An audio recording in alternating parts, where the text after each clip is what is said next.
Good morning. Thank you for investing your time to participate in Candid Conversations with the Baltimore County Police Department. I am Kelly Fenner, the Chief D&I Officer and moderator for Candid Conversations. In celebration of Women's History Month, this session of Candid Conversations will be with a group of dynamic women focusing on their perspectives, experiences, and strategies while working in either real or perceived male dominated organizations. Can each panelist please take a few moments to briefly introduce yourself and share a little bit about why you agreed to participate in today's discussion? I will start off with Chief Melissa Hyatt.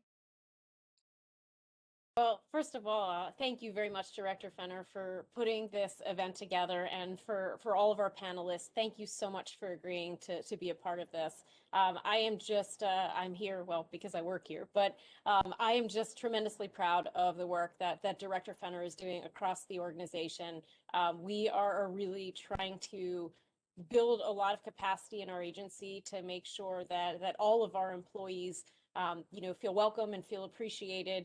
And as we are continuing to recruit in the current environment that we're in, we are trying to do some different things right now to make sure that we can really do outreach to a lot of different people. And with this being Women's History Month, this was just such a great opportunity that she brought to us to bring a dynamic group of women together. So thank you.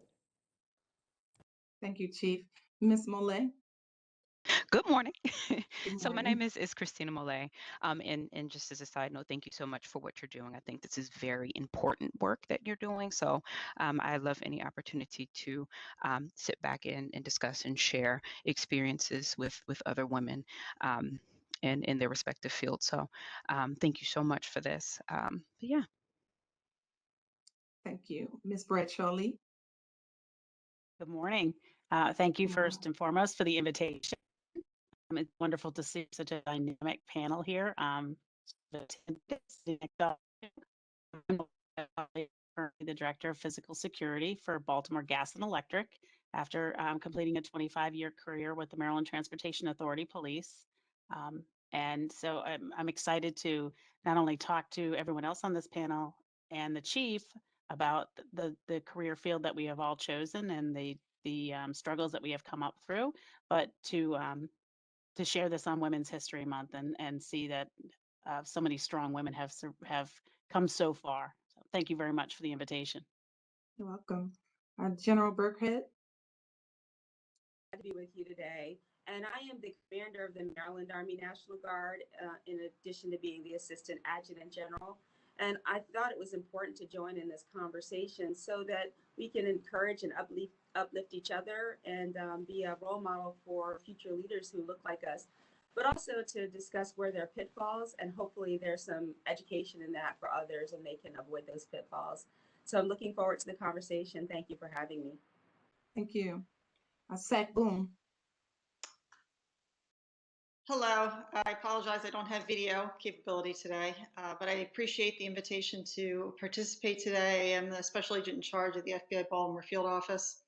And one of the reasons I participated today is the tremendous partnership that we have with your department, particularly for me with Chief Hyatt. I think it's a demonstration of not just female leadership, but leadership, irrespective of gender. However, we are in positions where we would not have seen people many years ago that look like us. So I think we owe our present to those who came before us. I think we have a responsibility to share our experiences for those that will follow us. So that's one of the main reasons I was pleased and honored to join this panel today. So thank you for organizing this. You're welcome. Thank you for being here. Judge Cox. I want to thank Chief Hyatt for the invitation to join this and Director Fenner for the organization and inclusion of me today. I recently, last month, retired as a judge on the Circuit Court for Baltimore County, where I served for 22 years, the last 7 of which I was the administrative judge there, and graduated from law school in '79. And I think it's a great time to look back at the changes that have happened in really a very relatively short period of time in terms of women in certain professions, and particularly in leadership roles in the profession. So I believe this is a really important conversation to have, and thank you for including me. You're welcome. Mrs. Mundell? Hello, everyone. I too echo the sentiments of being thanking you, Chief Fenner, for putting on this forum, which I also think is important work. And the comment that hit the nail on the head for me was the representation that 20 years ago even was not even seen the way that it is for women in leadership today. So I think it is, yes, important to share the information. But for me specifically, something that really drives home to me is throughout my time period in corrections, I always try to view the work that I had to do from a DEI lens. And I think that if you view the work and everything that you have to do surrounding that through that lens, then everything else falls into place. Because diversity and inclusion is so important that if you take the time to manage that well, I think all the other aspects um, manage themselves. So I'm excited about the conversation. And once again, thank you for having me. Thank you. Can I ask Mrs. Mundell, how many years did you spend in corrections? Spent 26 years in corrections. Wonderful. Retired in 2014 and then retired again in 2019. I'm sorry, 2016 and 2019. Got my dates mixed up. Thank you. And Miss Mollay, I'm sorry, but I don't think we got what your field of expertise is in. Yes, my apologies. I'm the senior operations lead for our information technology team with the United Nations Foundation. Okay, thank you so much.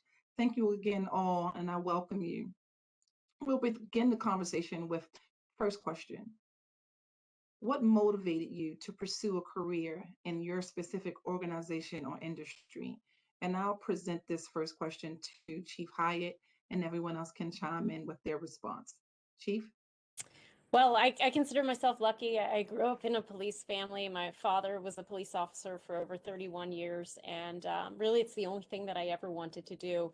I knew I either wanted to pursue a future in the military or in the police department following his steps, and we eventually came up with a compromise, which was college and then going into the police department, and I haven't regretted it since. Thank you. Judge Cox?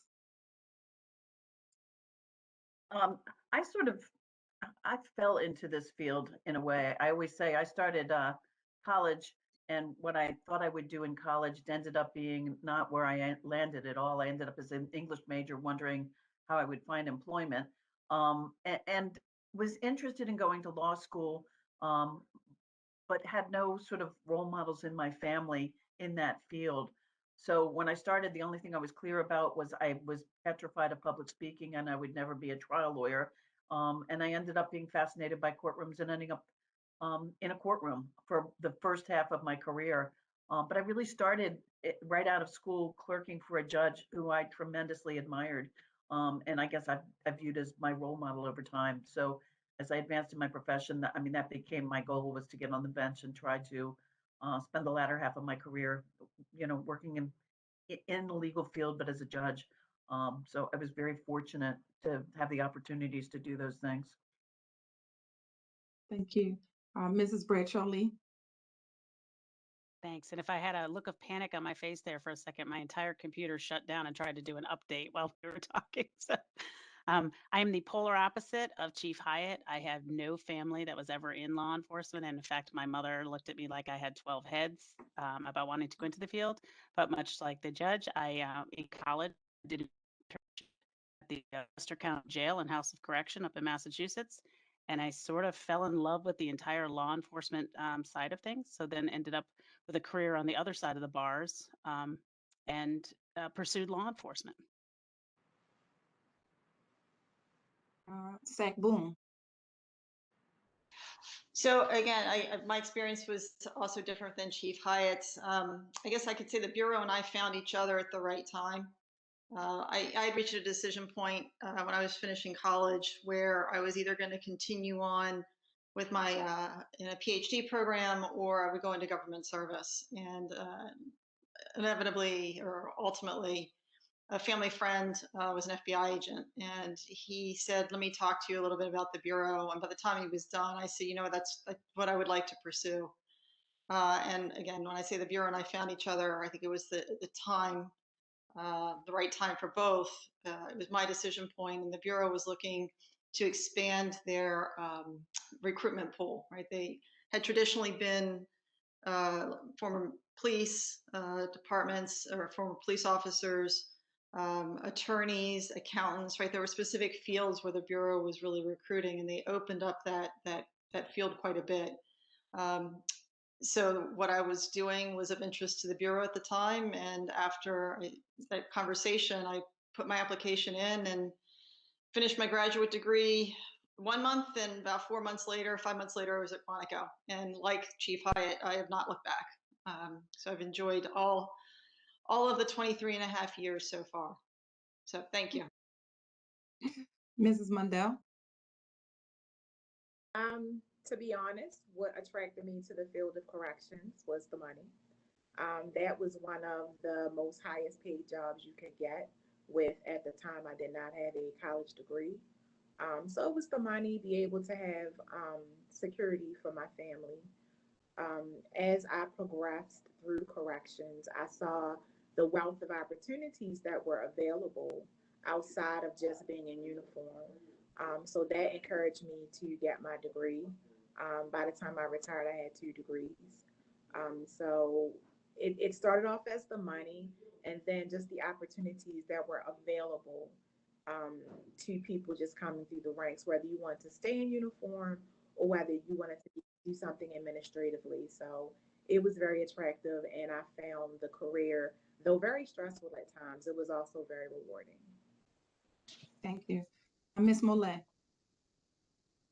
Sure. So similarly to Ms. Cox, I did just kind of fall into my position. This was not something or a path that I intended to follow. When I started with my organization, I actually started washing dishes. So I was what was called an operations assistant. So that's fancy talk for I'm the one that washes the dishes and cleans up behind people and restocks the coffee. And so being in that sort of position, I realized quickly that you see sometimes the worst and nastiest sides of people. And it just reached a point where I was at my wit's end, and I'm like, there's got to be something better. There is something else out there. So I started with my organization in 2013. And now 2021, I have now made it as the senior operations lead of our information technology team. I'm also very grateful for my journey because I learned that you don't necessarily have to obtain, I guess, your traditional degree in order to become successful in many career paths. There are definitely other ways to do that, be it certifications or other streams of education. But definitely grateful to my path and how I kind of fell into it. And yeah. Thank you. General Burkhead? For me, it was actually a 4-year ROTC scholarship that led me to this career. I had no intention of pursuing that, but my mom encouraged me to apply, and I got it. And so that paid for school at Hampton University. And then I thought, well, they told me I could get out when I wanted to, but they didn't explain if you wanted to get out, you had to actually resign your commission, and I wasn't going to do that. I spent too much time. So I ended up being here 28 years later, but it was through that ROTC scholarship and that opportunity to have college paid for that landed me here. Thank you. Mrs. Bradshaw Lee, you alluded to something which leads me to my next question. You said your mother looked at you like you had 2 heads. So my question to the group is, was there any apprehension on your part or from a loved one regarding your decision to pursue your specific industry? And Kelly, I'll just jump in and follow up. My mother was a trauma nurse, so a total adrenaline junkie, which obviously passed down through genetics to me. But she wanted me to pursue nursing, and I actually did go to nursing school for my first semester of college, to a 3-year intensive nursing program, and I realized at about month 2 that there was no way I was ever going to do this for the rest of my life. So I had transferred to another college, and she My mother was not on board with me, especially when I was working in the jails. She was, she'll support me with whatever I do, but she was definitely not on board. And 20 years later, she passed away 7 years ago, but she was still saying, I have no idea why you do this, Danielle. So a little bit of apprehension on her part, but I think, still supportive, but definitely apprehension. I understand. Anyone else? Yeah, it's Jennifer Boone. I think, part of the apprehension comes with the unknown. It's something different. It's something new, right? We're going from an environment where, look, if you're coming out of college, it's still kind of a protected environment, right? So you're stepping out on your own. So I think the apprehension for me came in not knowing where I would go, right? Because part of the Bureau is once you go to Quantico, you're going to get an assignment and you don't know where that assignment's necessarily going to be. So I think for me, that was the only personal apprehension. It wasn't about the training or the job. It was just, where will I be? And how far away from family will that be? In terms of family, it's very similar, right? It's the mom. I think that's just the instinct of the mom.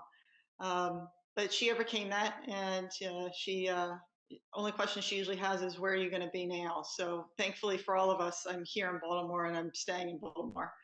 But I think that's the piece from my perspective that caused a little bit of angst at the beginning. But again, once you get into it and you get to see different parts of the country and the world, it's a whole new environment. It's a whole new view, and it's a whole new perspective, which I think enhances my ability, right, to help with folks who come behind us.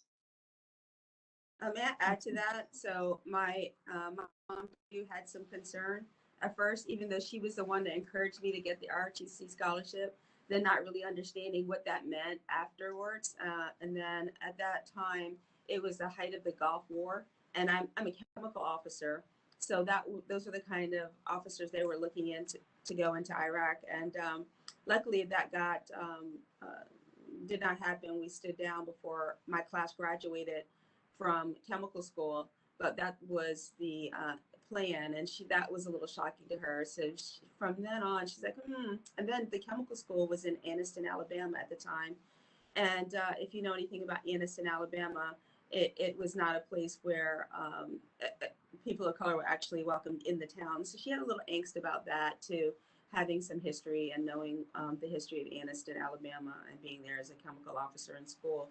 So there was some apprehension, and then it was just a matter of trying to communicate to her, like, this is what it is, and this is where I may be, and tracking two careers as a National Guard member and being a part-time National Guard person, officer in the Guard, and then also having another career on the side as a federal employee at the same time. So it was constant communication and explaining like how this works. I'd echo some of the things other people have said. My parents were incredibly supportive of education and whatever I wanted to do, but I think they were baffled when I started the legal field because it just wasn't, they didn't see me in that role. I will say that, the longer I was in the field, they were incredibly supportive and I think proud of the work that I did in certain instances. But I think the thing that baffled my mother, and we all seem to touch on our mothers, the thing that baffled my mother was going to be the work-life balance. When I had young children, she had been a stay-at-home mom. Her experiences were stay-at-home moms, and she was, I think, genuinely concerned about sort of how that would work for me, because it was not a comfortable conversation for her. In her universe, you married, you had your children, you stayed home, you raised them, and maybe you went back to work when your kids hit school age. I would say they were very supportive of me, but I think there were times where they were just uncertain of the choices I was making.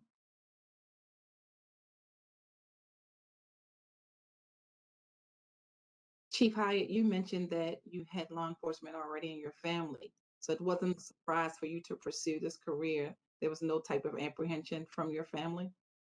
So it was not a surprise to them, but they did try to do some gentle diversion When I was in middle school, I remember during spring break one year that my father came home and said that I was going to be spending the next day with a prosecutor that he knew in Baltimore County, spend the day in court and see how I liked it. And I went and I loved it. I had a great time. And I remember I came home and my parents were like, so, do you want to become a prosecutor? I said, well, I loved it, but I still want to be a police officer. I think that, just like so many others, I was fortunate I had the support of my family, but there was still apprehension there because, I was still their daughter. I was still their kid. Yeah.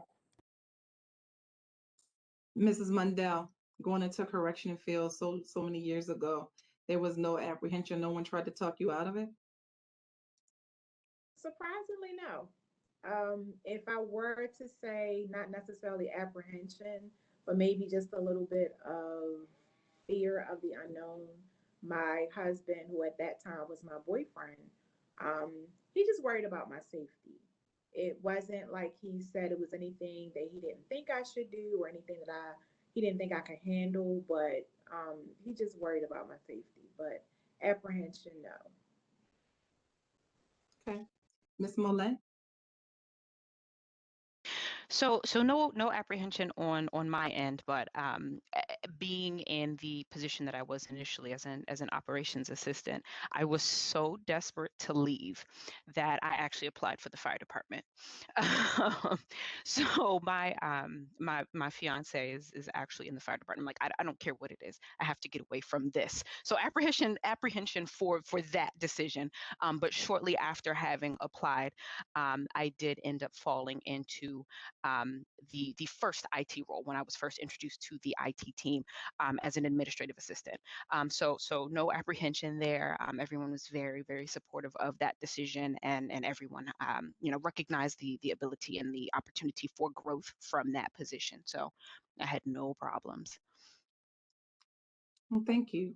So I hear that no one actually mentioned anything about going into an organization that you would expect men to dominate. But with that in mind, as you enter the organization, did you believe or do you believe assimilation is necessary in that type of field? This is John Bergen. No, I don't believe assimilation is warranted, even though the organization is male dominated. I think that for me, assimilating would mean that I'm not being myself or being true to myself, and I think that's more dangerous than any assimilation that would get you any furtherance in your career. So by assimilating, not being true to yourself, and then getting people taking you on about not being authentic, would certainly be a deterrent to your career. And I'm not sure what that would get you. There styles and personalities and the diversity of coming to a job or a activity is what makes the activity better or makes the job better or makes the organization work well. So having everyone who thinks alike, looks alike is definitely not beneficial to an organization.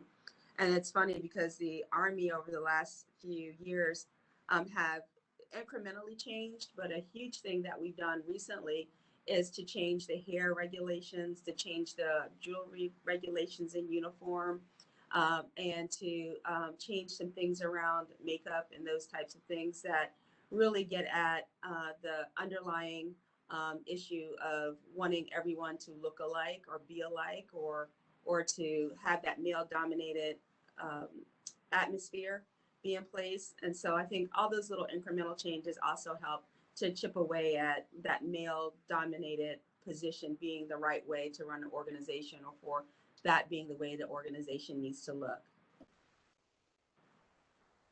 Kelly, I wholeheartedly agree with Jennifer on that one, but I think the assimilation part of it spoke to me and maybe many others and sort of the uniformity of things, which, I wore a tie for 25 years. I'm looking at Chief Hyatt sitting there and she has a tie on. So there's that piece of assimilation, but assimilation as a person into that male dominated culture, absolutely not. I think that is what makes the culture stronger, is the fact that we don't assimilate to the male dominance or the male culture that's already in place. There is some assimilation, uniform standards, which I proudly wore that tie for 25 years because it spoke to what I was doing or who I was or the uniformity of the field.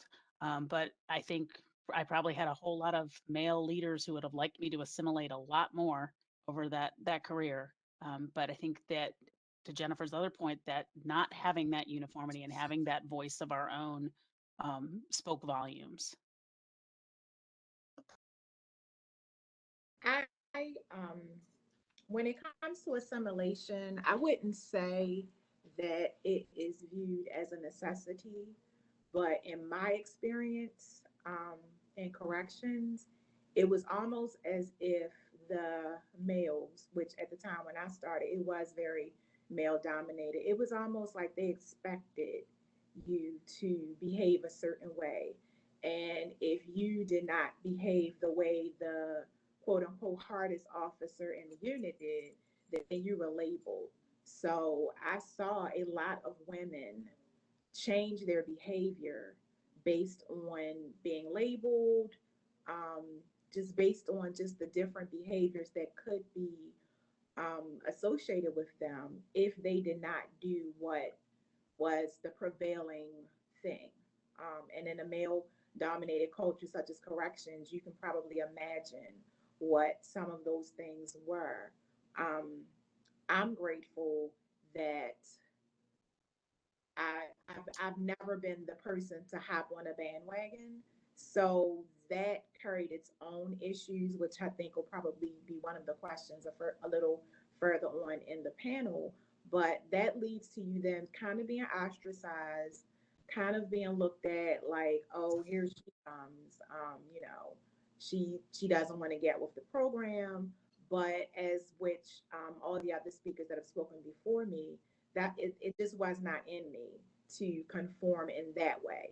Wearing my uniform properly and according to standard, absolutely. But to behave in a certain way because, well, this is how we've done it all these years, that's never been specifically my cup of tea. And unfortunately, depending on the metal that the person who is in the circumstance is, they are still in some ways, shapes, and forms expected to assimilate. It's a reality. Is it necessarily? Absolutely not. But is it expected in some cases? I believe it still is. Ms. Mollay, I see you shaking your head vigorously. No, I mean, I 100% agree. And I think, at least from my perspective, I don't think that it's necessarily my place to determine whether or not assimilation is necessary, so much as it's just vastly dependent upon your circumstances.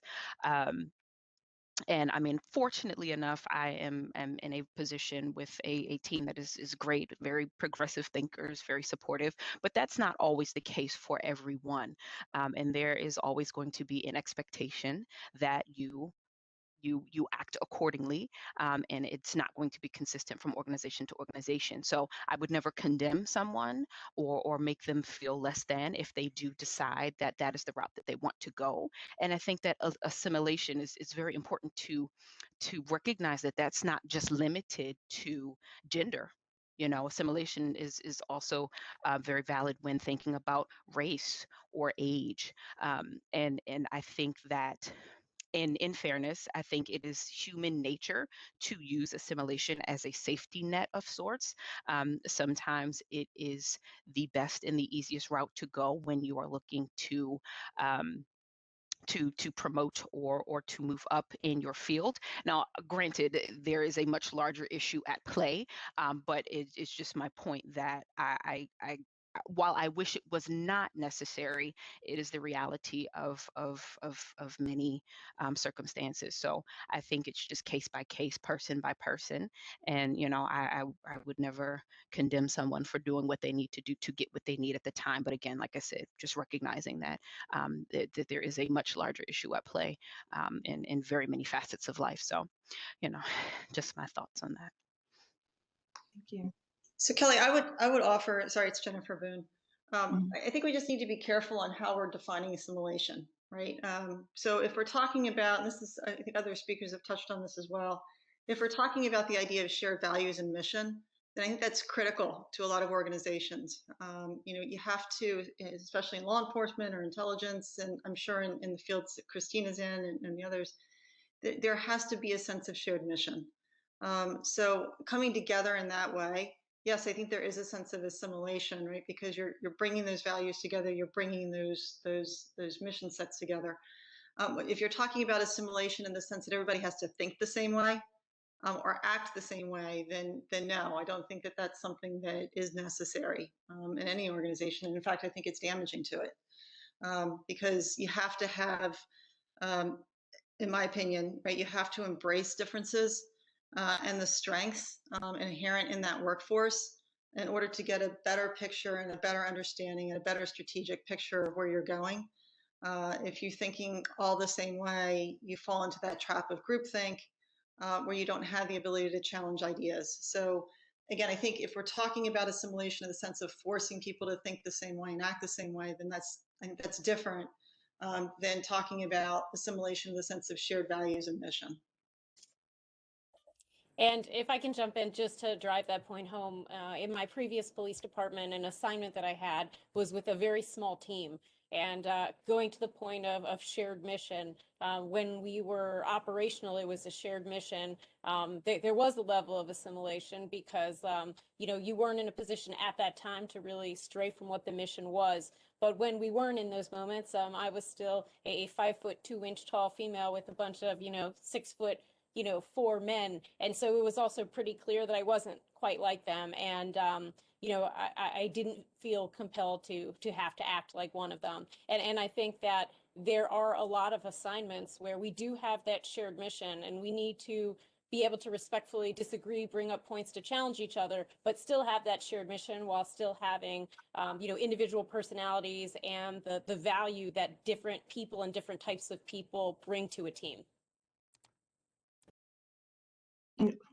Chief, to add on to what you just stated, in that small team, was there ever a time when you felt as though if you had a bad day, let's say you were at the range and you had a bad day as far as your range scores were concerned, as opposed to your counterparts, are you looked at as, or do you see yourself as being looked at as, oh, she's a woman and that's why her performance was subpar, as opposed to a man saying, oh, he's a little off today? Is there any type of difference between how you're viewed?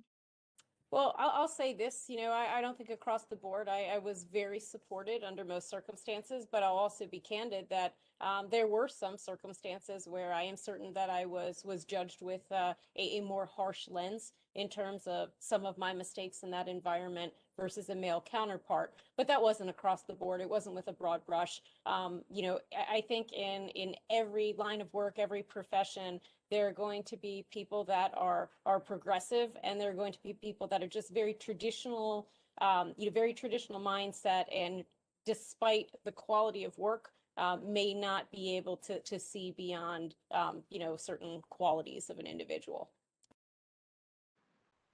Thank you. And that leads me to my next question, actually. So we're talking about the differences in how we feel in this male-dominated organization. In regards to passion or emotion, is there a distinct difference when it comes to passionate or emotional as it relates to gender in the workplace? And if you need me to expand on that, I will. Just let me know. Kelly, it's Jennifer. I think, but they're so closely related, right? When we talk about them in their purest sense, passion is emotional. I think correct me if I'm wrong, what you're alluding to is the perception of those two as they relate to gender distinct. And I do think that's where you get into the question of, can a man be passionate about his job and be very strong in his opinion as opposed to a woman who gets too emotional? So I think, is there that distinction? I think it can exist, and I think it's in the environment that Chief Hyatt spoke to, right? It's those who see things in a newer way, and those that see things perhaps in a more traditional way from the way things were in the past. Yeah, I think there are still times when the words that someone uses can show a distinction in the way that they think, right? And for example, you talk about a woman who has sharp elbows versus a man who has strong convictions or forceful arguments, right? That gets to that distinction between, is the man passionate about his job, and is the woman just overly emotional in the way that the presentation is received.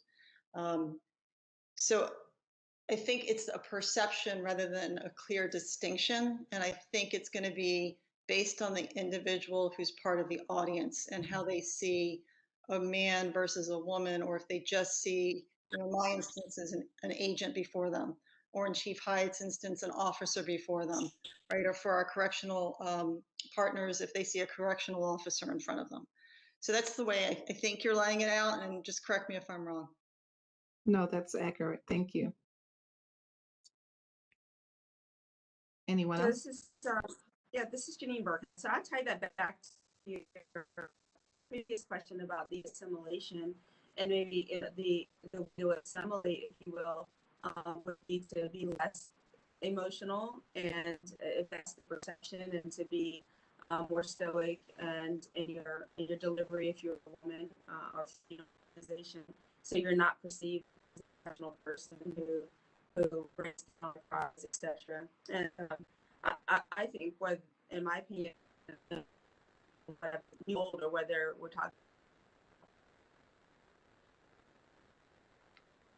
General, your mic just went out. If you can hear me. Sentiments.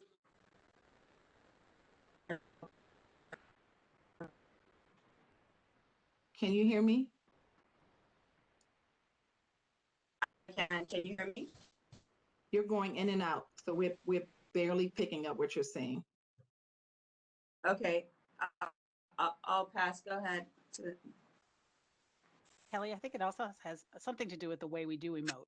I think there's a perception of how women emote. We cry, we get overly, maybe, use whatever emotions you would attribute to a female. Whereas the way men emote is just sometimes as passionate, but it's more accepted. So, I'll just take a personal stance on this. If I have tears in my eyes, I am so angry that it's not the place to be. I don't cry for, I cry from anger. So I have gotten to a point where I can't even calm myself down to move forward. So that's a personal issue for me. But, if I'm crying, they're like, oh, she's just being overly emotional from it. No, get out of my way, because I'm about to hurt somebody. This is where we've gotten to. But if a man loses their temper or raises their voice because that's the emotion or the way that they may show things, that's acceptable. So, how we look and how we do emote needs to be balanced, really, from all angles. I think women tend to be more passionate, but when we're passionate, we're called aggressive. When we want our point, we're very called aggressive. Men can be just as passionate, but when they get angry about it, they're just called passionate. So there's the look of that. And men, I think, often are more emotional because they get angry quicker. They don't try to calm it down and try to maybe step away from the situation and readdress and communicate, which I think is one of our greatest strengths, is to be able to step back and readdress something and communicate through it, to show much more emotion in it and in the way of anger. So if you look at passion versus emotion, they both have their sharp edges. Totally agree, and kind of want to piggyback on something that Danielle just mentioned, and it kind of goes back to the last question in regards to assimilation. Um, I'm always of the understanding that passion is an emotion. So to me, I think that it gets perceived based on whomever is choosing to utilize whichever adjective to describe someone's behavior. But when it comes to the assimilation, just like the perfect example that Danielle used, if a man gets worked up about something and he starts, being very aggressive in his tone or in his behavior, it's, oh, he's really passionate about that. And if a woman does it, oh, she's being overly emotional. My experience has been, I normally we say that that will come from our male counterparts, but I have experienced where that will also come from our female counterparts, where they feel that because that is the way that the males in the organization would characterize that behavior, then they too characterize the behavior in that way, and that's really hurtful, to say the least, because you expect the people in the organization that pretty much have at least share the same gender identity as you, that they may be a little bit more compassionate. That, hey, I'm not overreacting. I'm not overly emotional. I too am passionate. But why are you labeling me as emotional when Jim did the same exact thing, and he gets an attaboy pat on the back. So it's kind of confusing, but I really believe that those, again, I call them labels, are interchangeable based on the person that is utilizing them. Two thoughts on this topic. One is, I think that there's a certain range, and this is sort of what others have been alluding to, there's a certain range of intemperate response from males that gets sort of shrugged off, and from females gets judged more harshly. So I think that there are these gender roles. But my other observation is I think we're tough on ourselves. I will say that I, I tend to respond to certain things where you can see the emotion that it evokes on my face. You can tell that it has touched me in some way, that, something very sad, something very tragic, something whatever. And I think we're trained in our profession to believe we have to sort of blunt that and not display how you actually feel about something. I've seen colleagues where you're in a courtroom and something horrible has happened, that they worry afterwards that they didn't keep a complete poker face. I think we judge ourselves more critically than the others that are out there watching us sometimes. And I think it goes back to, no matter how much you believe you've risen to a certain level and you're confident in your role, I still think we're always looking at whether people are looking at us as women in this role or a professional doing their job. So I think sometimes we're tough on ourselves.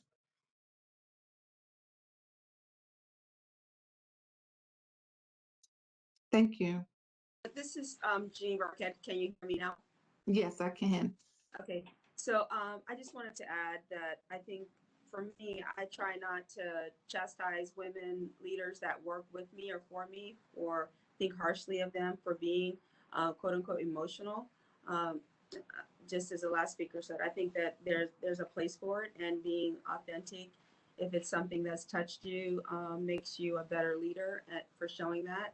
And for me, as women in the military, to continue to tap down that emotion or not have it displayed, just continues to perpetuate, in my opinion, that male-dominated assimilation, because of the perception that is created about males not being emotional.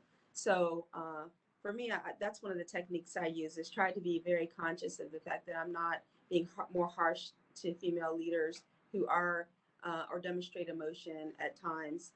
And also, I think that it's important to understand self, and to have, I'm sure we've all taken those Myers-Briggs tests, or different sort of characteristics of what kind of person you are, what kind of characteristic traits best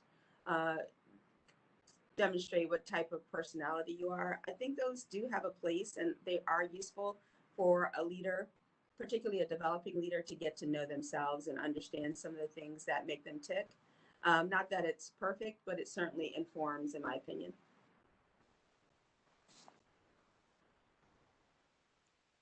Thank you. Anyone else? Okay. Next question. Are there dynamics or obstacles of your organization that are gender specific? And if experienced, how did you address them?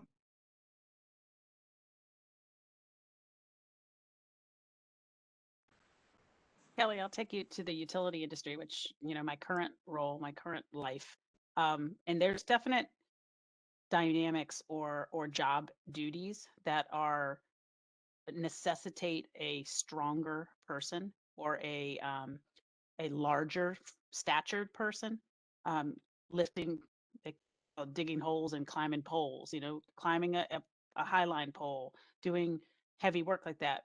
But what the industry itself has done is figured out ways to make um, alternative methods so that even if you have a 5'2" person, which I can't imagine what that would look like, but they could do it themselves. That utilizing technology and going to how do you make this gender neutral? How do you make it just about the job that needs to be done and any person could do it?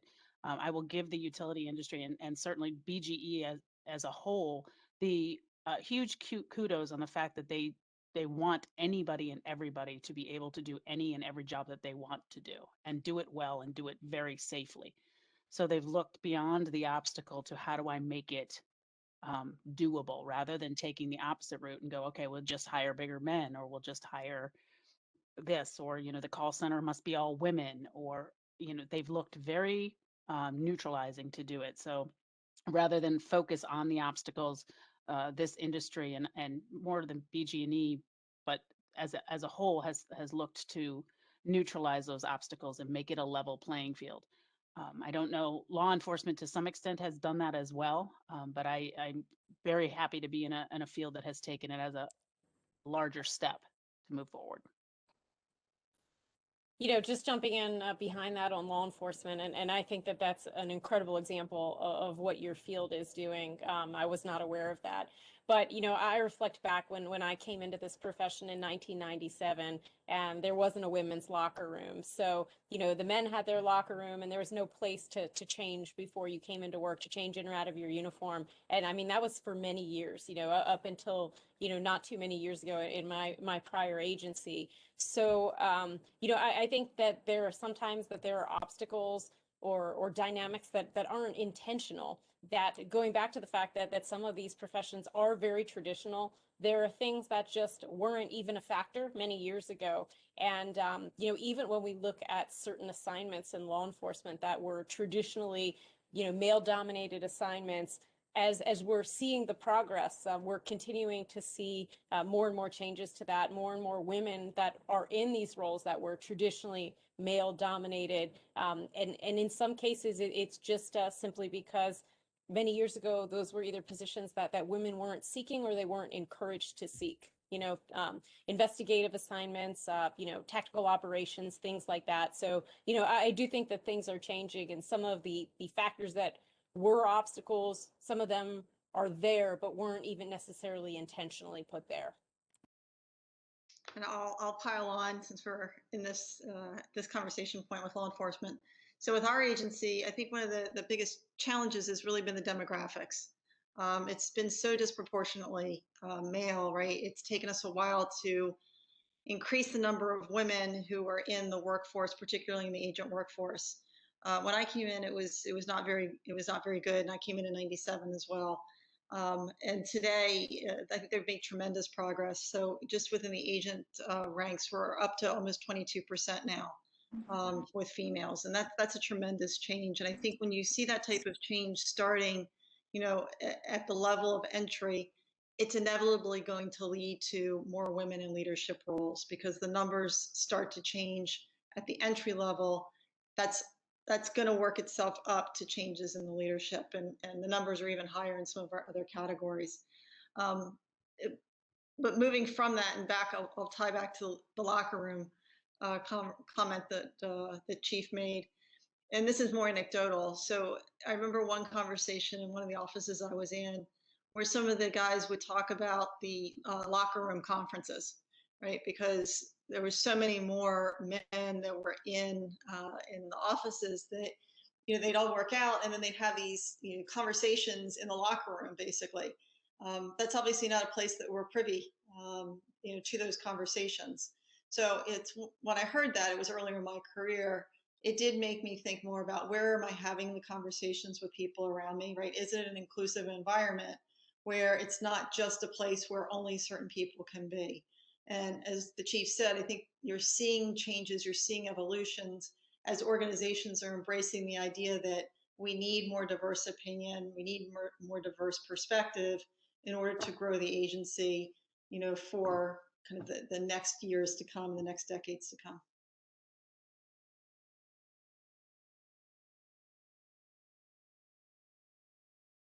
Anyone else? Yes, I'd like to add to that. And I did see a piece about, I think it was actually BG&E maybe, about some of the things that they've done to adjust equipment. And I thought that was fascinating. And the same thing with farming equipment, how it's shorter, or they've changed the gears, or they just little things to tweak it so it's more neutral. And we're doing some of the same thing in the military, of course, to change weapon systems. Over the years, planes have changed, so pilots, etc. It was really good to see. Just even when I got my personal service weapon, I didn't have to go out and seek different hand grips. They actually came in the box with several different ones, so that was a shift in thinking. But career fields for us and assignments are big, and infantry is the way to go if you want to assimilate or make it to general officer at the highest ranks. And they're looking for those combat tours and those combat opportunities. And only recently have we opened the career fields up to all women. So whether you can be an infantry and be a woman in the infantry, which opens up many different career fields and for you to rise to the highest levels. So it's just going to take some time for the mindset to catch up with the practice and what we put in paper for policy. I think our numbers in the infantry are really low right now, but over time that will change, and we'll be able to grow some women in those fields, and then they'll be able to get those other 3 and 4 star positions hopefully in the future. It's a great point on the women in the infantry. In 2000, I was in recruitment for the Transportation Authority Police, and my peer, who was a male, who was a National Guardsman, who was being deployed to BWI right after, I guess it was 2001, then after the 9/11 attacks,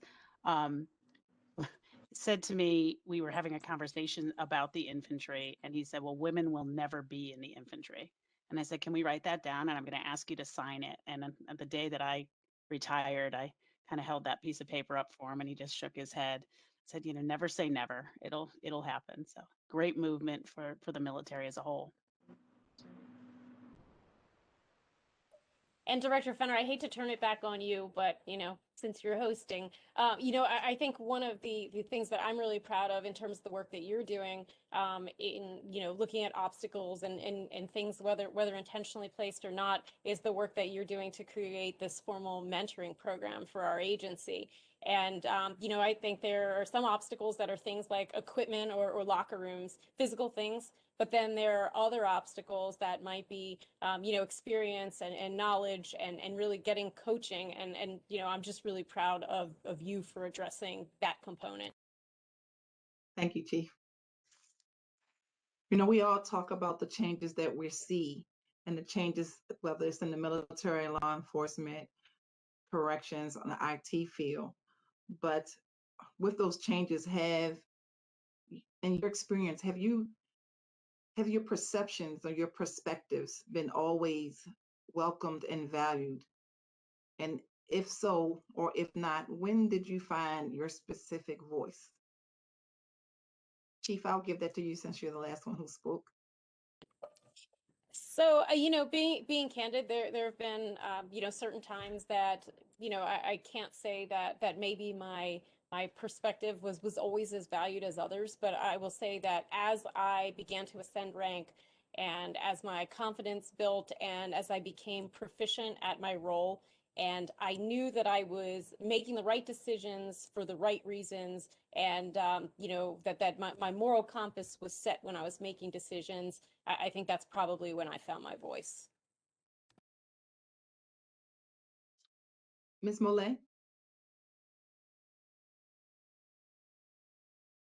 No, so I mean, fortunately, you know, as I said, my team is actually very progressive thinking, very supportive. On my team, out of the 11 people that are on my team, 2 are women, myself and my colleague Yao. But they have all been very supportive, very perceptive, and accepting of my viewpoints and opinions. Like I said, I'm very lucky in that sense. I've never really had to worry about not feeling heard or valued. So very blessed in that department. Thank you. Ms. Mundell, how about you? I've always been the let's look at this from the other side of the door perspective type person. Um, so I can't say when I may have realized that I had a voice because I feel like I've always had one. Um, I can say that the time that I realized how appreciated my perspective was when I had a supervisor tell me that though we may butt heads from time to time, that they appreciated the fact that I did not just agree just to be agreeable.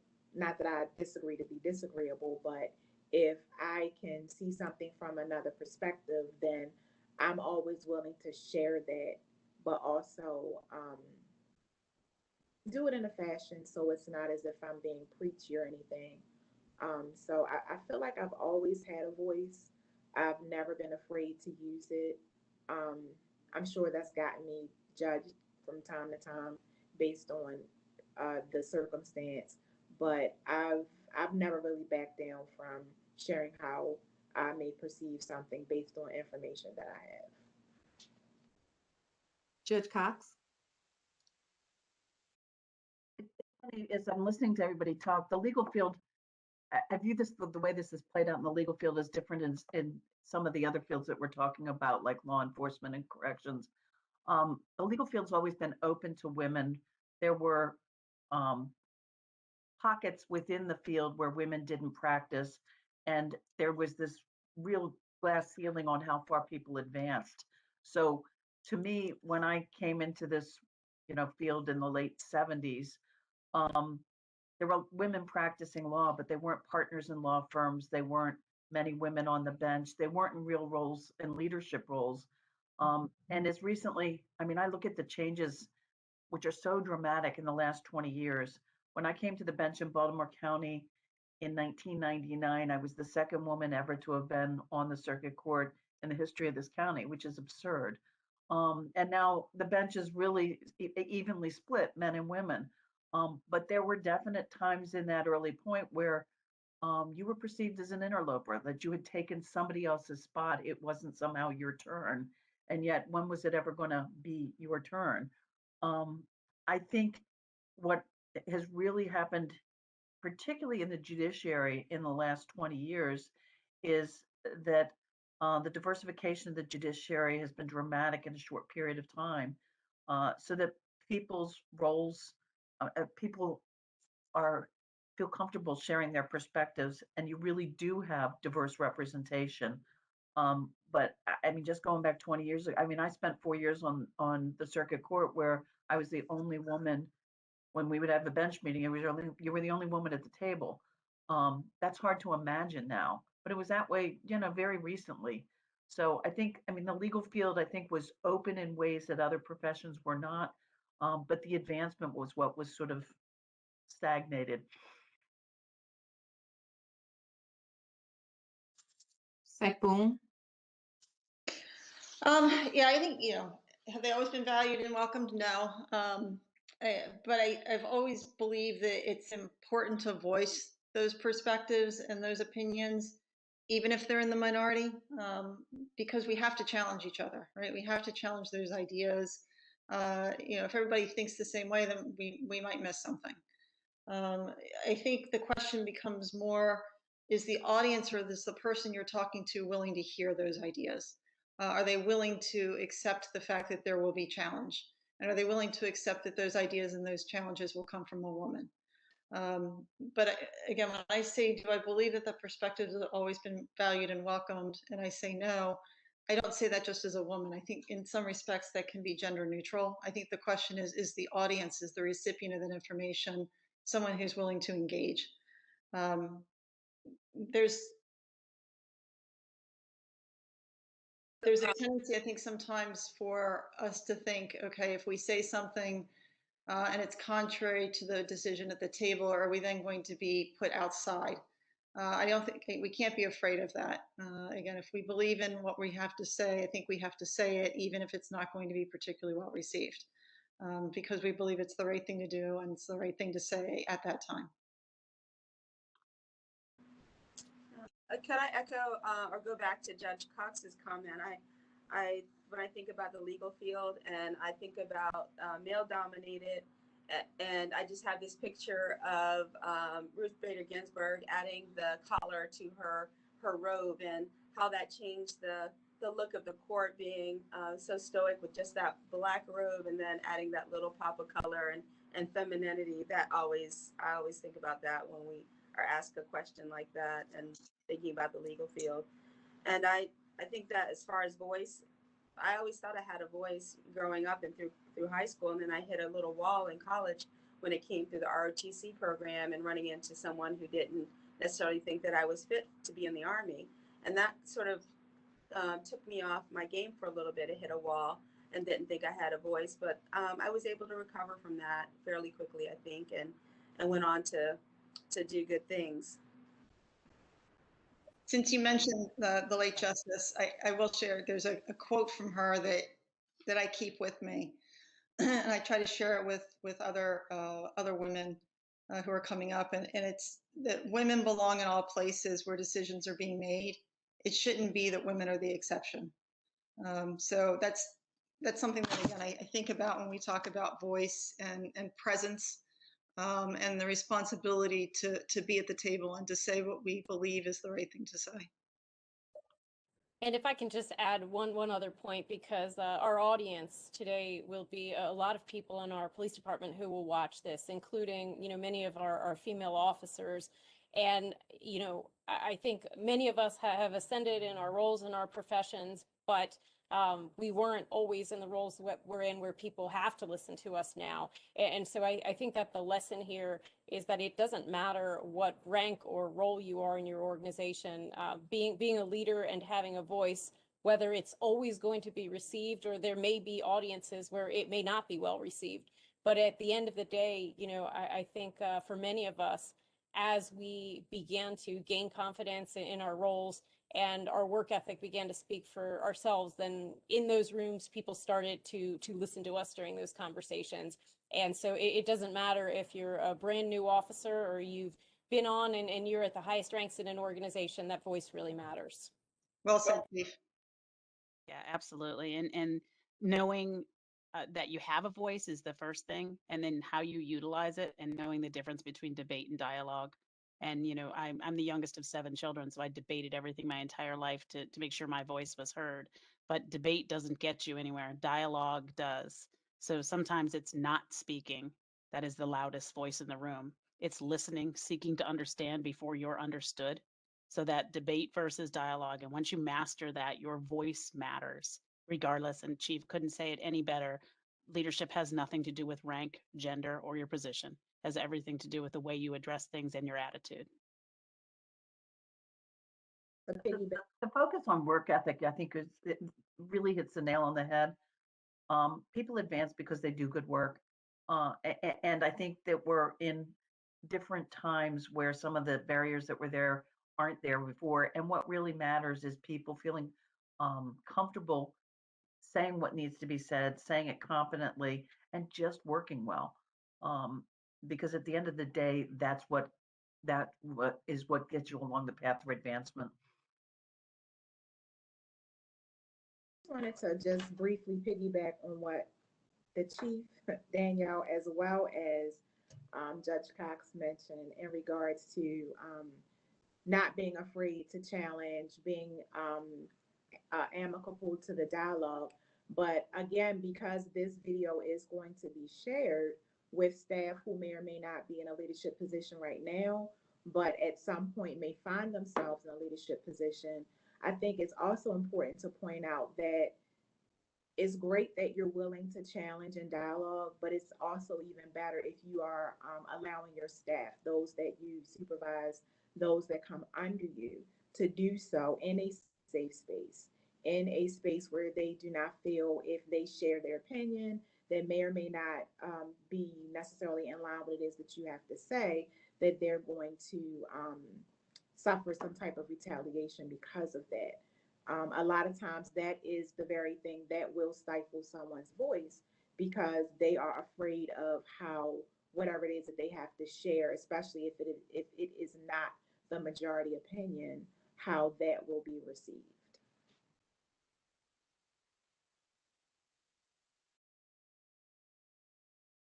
Thank you. Anyone else?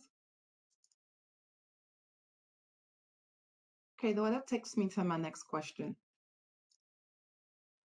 As a matter of fact, Ms. Mundell, our first question, we spoke about what the motivation was for us to pursue our specific career. Was the risk worth the reward for you? And what aspects of your journey would you like others to know? The risk was definitely worth the reward for me.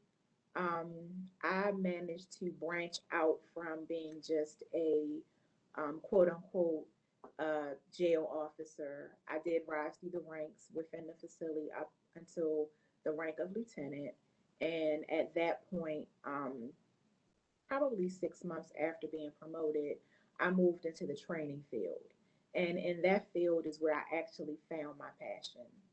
Um, and my passion was to see people be able to take the tools that were given to them to work inside of a correctional setting and excel. Whether they wanted to excel as just a regular officer, if they had a desire to move through the ranks, if they were non uniform staff that wanted to move up from whatever they were doing to become an administrator. That was my passion. My passion was mentoring others throughout their career. It was rewarding for me because as much as I was able to pour into them, I also received from them. I was able to take that with me when I left and started working with the DC Department of Corrections. I feel that I made an impact in each of my career roles. I am no longer in a correctional capacity with what I'm doing, but I feel that I'm also able to make an equal impact in a field totally unrelated to um, what my 26 years of experience has been. I'm working for a hazardous waste transporter and totally different, but still the same. So it was definitely rewarding. I got a lot of valuable lessons out of my time there. Um, I feel like a lot of the things that I did left a lasting impact. And sometimes when I still get to talk with people from my prior career, I hear that. So it was definitely, in my opinion, worth the risk. I feel like I gained a wealth of knowledge and just a wealth of experience.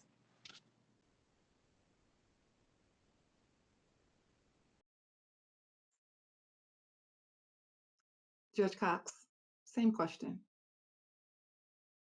Was your risk worth the reward? Absolutely. And I guess um I mean I've loved every aspect of my career. And I've been in different places along the path. Um I will say that particularly when my family was young, particularly when I was really stretched trying to figure out my way of advancing was to figure out how to outwork everybody, to do your job really well and do it harder than everybody else. And there were times when my kids were really young where, my husband and I used to joke that I didn't sleep, you'd put kids to bed, you'd go back to the office, you'd come home at 3 or 4 in the morning and you'd start it all over. And during those times, I really wondered about, where is this taking me? But that work is what paid the dues to get me to advance in positions that put me, in my final role in the judiciary. And I can't imagine doing anything I would have enjoyed more or felt like I had opportunities to give back to the community in different ways in that role. So, I mean, absolutely worth it. Wouldn't change a thing about it. which isn't to say there weren't years where you really wondered what you were doing. But I have loved what I've done. Ms. Mollay. Sure. So it was absolutely worth it for me. And the one thing that I will say is just make sure that you stay true to yourself. Your journey is your journey and no one else's. So, do whatever it is that you need to do to accomplish your goals, and don't let anyone tell you otherwise.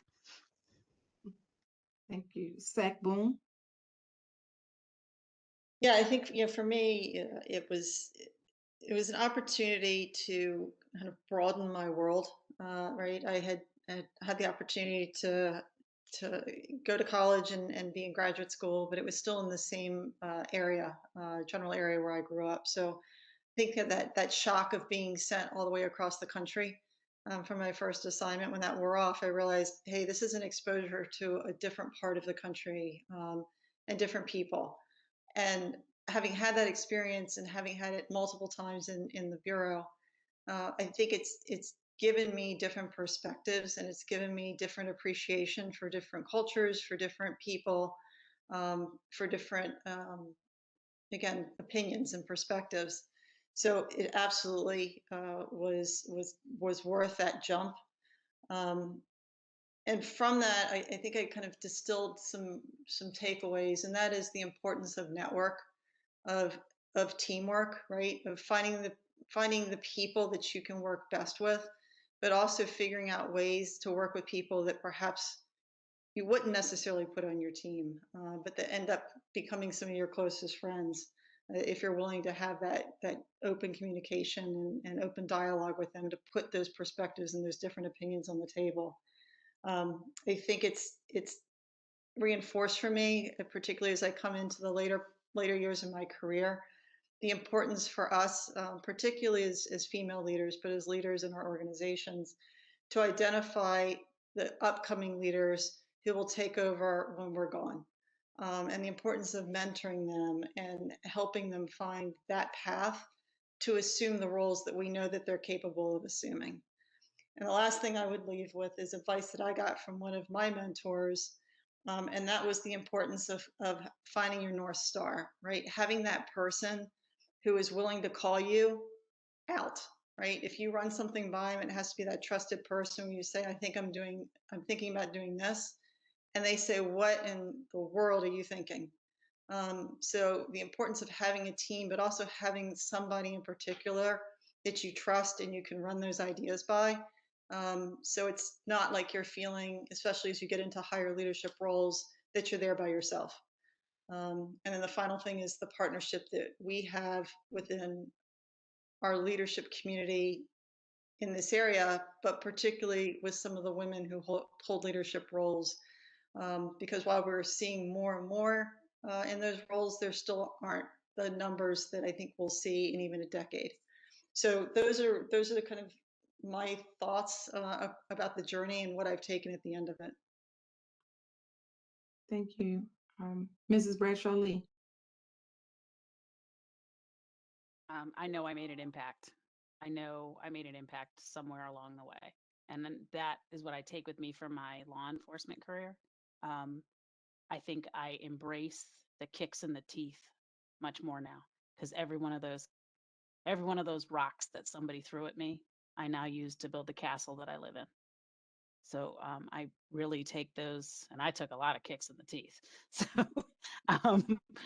but taking that now leads me to be in my new career. It's magnificent.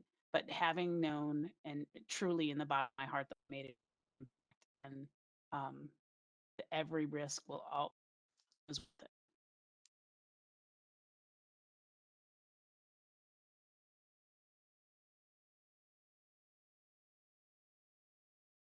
Are you finished? I didn't want to cut you off. Okay. General Burkhead. For me, yes, definitely the risk was worth the reward. And one of the things that I reflect on it when I'm talking about was it worth it, is not having everything all at once. So you can have everything, but not all at once. And that takes intentional planning And that comes to light with me when discussions about having children. Am I going to be able to do that and fit everything else in? So, and that takes intentional planning. So my recommendation to anyone, particularly trying to follow a career and to rise to the levels that the panelists have risen to, is that you have to have a plan. You can't have it all, maybe not all at once, and definitely the risk is worth it. Thank you. Chief, I'll end with you. Same question. Thank you. Well, I mean, it is definitely hard to top or add much to this. I think I would say a couple things. First of all, absolutely, the risk is worth the reward. I think I'm still at the point that I don't always see it as risk. It's just you know, continuing to do the job that I love in every opportunity that I've had. But I would say, you know, along the way, you know, Danielle spoke about some of the rocks, and those are definitely the things that make us stronger. And I'll reflect back to one point in my career when I worked for somebody who continued to put a lot of their workload on me. Didn't put it on my counterparts, but continued to put it on me.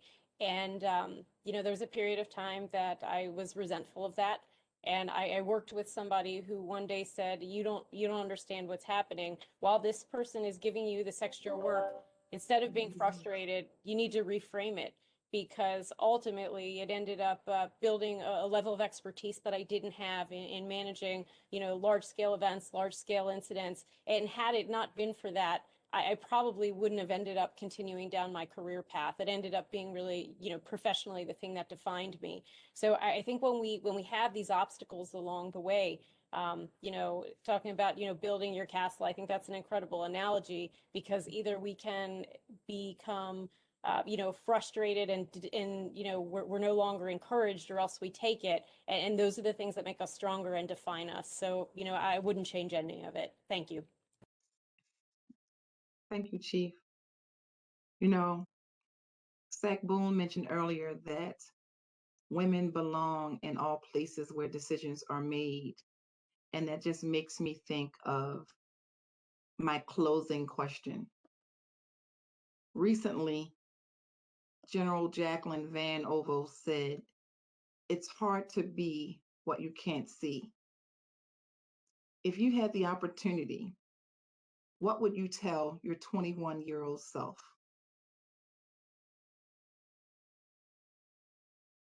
Chief? You know, I think I would tell myself to look at the horizon instead of looking at what's right in front of me. I think that at at that age, I was probably discouraged a lot more quickly, and was looking at what was right in front of me, the day to day. And I think as I gained a little bit of experience and probably some gray hair, that I started to really look out at the horizon, to look at you know, kind of to the general point, planning what's the step after this. You know, what are my goals, instead of just what's today and what's tomorrow. And I think that even forget about 21, I wish I told myself that at 15, because it probably would have saved me a lot of aggravation and let me look at big picture instead of day-to-day disappointment. Thank you. Judge Cox, what would you tell your 21-year-old self? I think that the Chief's point is a great point. And then the other point is, to the extent that you focus on the day-to-day, do the day-to-day well. And just focus on doing the best you can in the job you have at that time. Because at the end of the day, your advancement's going to depend on how the people around you value your work ethic and your work product. So I think you focus on looking big picture long term and not getting frustrated with the little stuff day to day, but also just doing your job and doing it well. Thank you. Zach Boone? Can I just say ditto to what Chief Hyatt said? Because it would be roughly the same thing. You certainly can. Ms. Mundell? I pretty much agree with what everyone has already said. I think it would have been very important for me to understand then, focus on the big picture, focus on whatever your goal is, and as it was already said, whatever it is that you're setting out to do, make sure, I believe it was Judge Cox that said it, do your day-to-day well, um, because then everything else will fall into place. Um, I don't, everything's been said, so yes, I agree. Miss Mollay.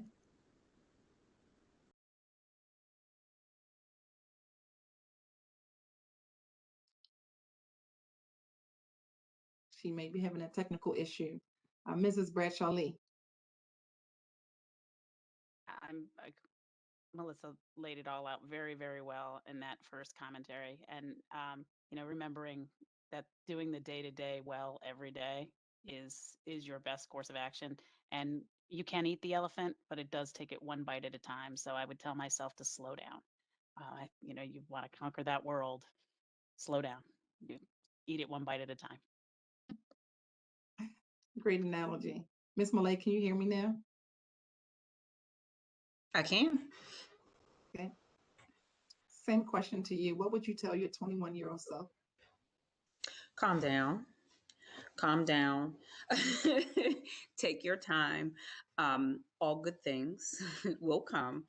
Uh, Calm down. That is it. I think I'm a very impatient person, and instant gratification is kind of my thing. But if I had known that um, my career path would have ended the way, or not necessarily ended, but gotten to where I am at the age that I am, I definitely would have told myself to wait it out. It gets better. It gets better. Don't freak out and try to join the fire department. Hang in there. Thank you. General Burkhart. Hi, a couple things. I would say don't forget relationships matter, and to maintain those relationships, I would tell myself, in addition to those relationships, continue to build that Rolodex. Those relationships may matter later. I would say save your money, and then don't forget to say thank you. That is wonderful. I wish you could have talked to me when I was 21. That was the end, actually, of my questions for this wonderful group. I want to say thank you so much for taking your time.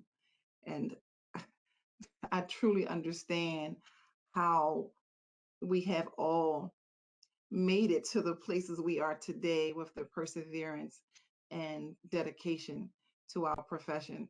I'd like to say thank you again. I appreciate you giving me your undivided attention and participating in this group today. Chief, you like to say anything before we close? I just really want to commend you on pulling together such a great panel. Honestly, this was a lot of fun. I learned something every time I do one of these, and this was just a dynamic, wonderful group. So thank you all on behalf of our department. Thank you all for joining us. Thank you, Chief.